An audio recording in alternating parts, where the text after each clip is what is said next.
Hi there, Annabelle. So let's look at your new set of essays, okay? Experts throughout both the developing and developed world have debated if consuming regional farmers' products, it should have been an apostrophe here, is the best choice for the economy and ecological sustainability, or, hold on, there's something missing here.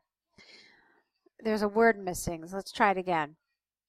If consuming is the best, or if acquiring food from other countries is. So that's what's missing.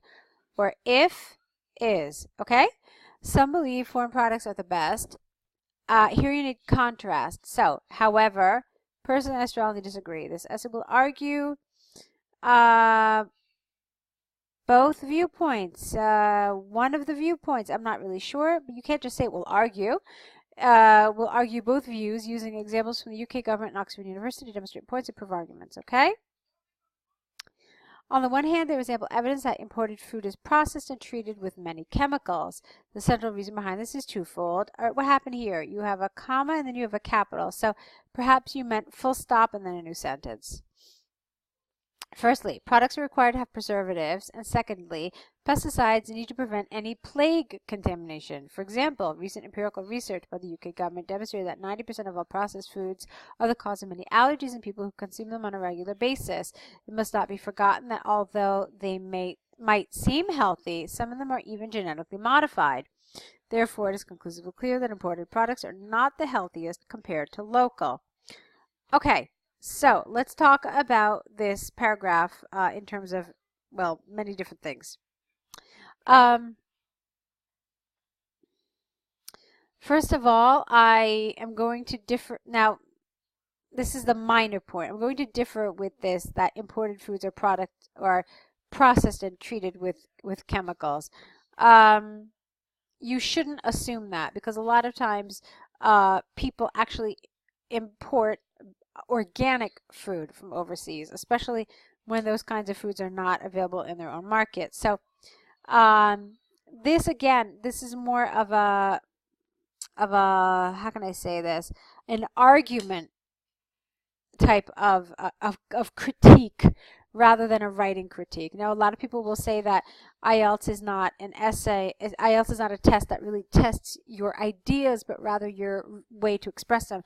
And while that is certainly true to some extent, your ideas do have to be somewhat plausible, okay? If they're not, it might lead the examiner to question that maybe you simply don't have the language in order to make your ideas plausible, okay? So just keep that in mind. Now, apart from that, I want to remind you what the essay is asking you to talk about. The topic is local food is better for the environment and economy. That's what you're supposed to discuss, okay? But you did not. Instead, you talked about how healthy food is not that imported food is not healthy. But they didn't ask you to talk about that. They asked you to analyze whether local food is better for the environment and if it's better for the economy. They never asked you to talk about health. Okay, so this is completely irrelevant. And you actually didn't talk about local food. You talked about it indirectly by essentially saying what's wrong with imported food. But that's not what they really asked you. So I wanted you to treat this much more directly, talk about local food and whether it is good for the environment and whether it is good for the economy. Okay, so let's move on. On the other hand, although there is a large variety of exotic products not commonly found in the local area, and even if its results and even if it is beneficial for many consumers, we cannot ignore the fact that local farm products contain the richest amount of vitamins and minerals because they are fresh. For example, an extensive study by Oxford University showed that over 85% of the organic consumers are allergy-free and live longer than those who mainly consume foreign foods. From the examples and arguments given, I firmly believe that consuming local farmers' food will increase your health and simultaneously will help the region's economy. Okay, so the good news is that you mentioned the economy.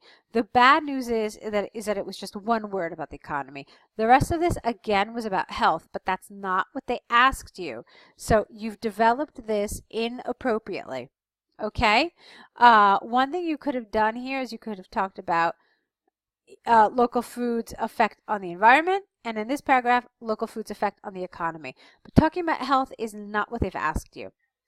Okay, and then here what we have is, it is predicted that in 2030 all products will be cared for using organic and environmental pesticides. Okay, now where is your conclusion? I'm going to assume that this is it, but there's another huge problem, and that is that you don't have a conclusion. In other words, you didn't separate your paragraphs, and that's going to cost you in terms of your coherence and cohesion.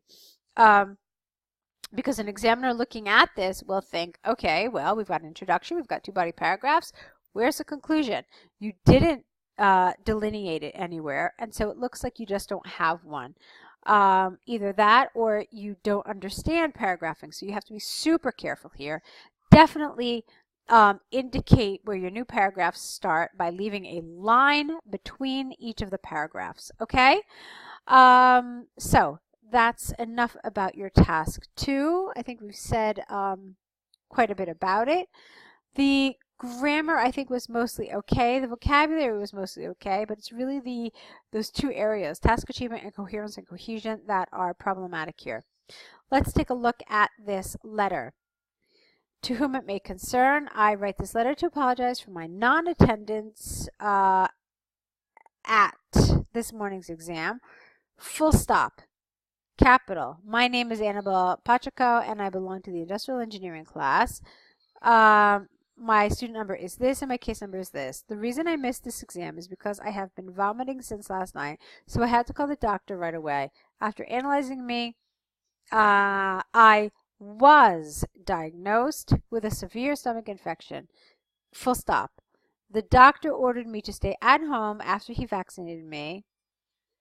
I don't know why there's tons of commas, but there's no full stops. So it's like it's just one continuous sentence. After analyzing me, I have been diagnosed with a severe stomach infection. The doctor ordered me to stay at home after he vaccinated me. I might be having severe vomits during the day until this infection goes away. Until the infection goes away. All right, so again, it's this long sentence, lots of clauses, and you really should have separated them somewhere. Let me try it one more time. After analyzing me, I was diagnosed. No, after he analyzed me, I was diagnosed with a severe stomach infection. Full stop. He ordered me to stay at home after he vaccinated me and said I might vomit several times during the day until the infection goes away. I completely understand the importance of this evaluation, and attached you will find a medical report from my medic regarding the reason for my absence. I would appreciate if you can give me an opportunity to present this exam via internet tomorrow, or if you can give me any other alternatives in which I can present the test. I don't know about this present. If I can sit this exam is the British way to say it, or if I can take this exam is how Americans say it. I will not be able to attend class until further medical instructions. Okay, that's fine.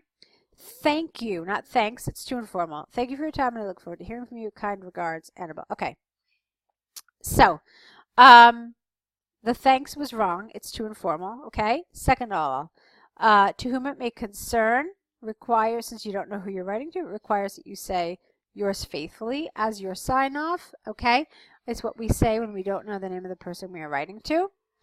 And so, okay, fine there. You did something that I'm really excited about. You gave this thing about other alternatives.